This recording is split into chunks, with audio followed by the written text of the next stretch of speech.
the American child spends drastically less time outside than they did a decade ago.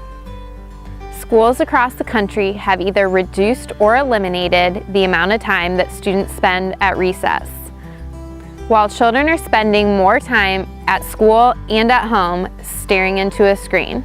As a result, children are not outside jumping in puddles, climbing on trees, and exploring nature. The benefits of connecting children with nature have been well documented.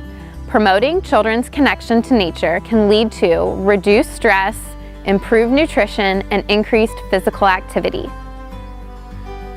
The Nature of Teaching Health and Wellness is a 2-day experiential workshop that focuses on improving mental well-being, nutrition, and physical activity.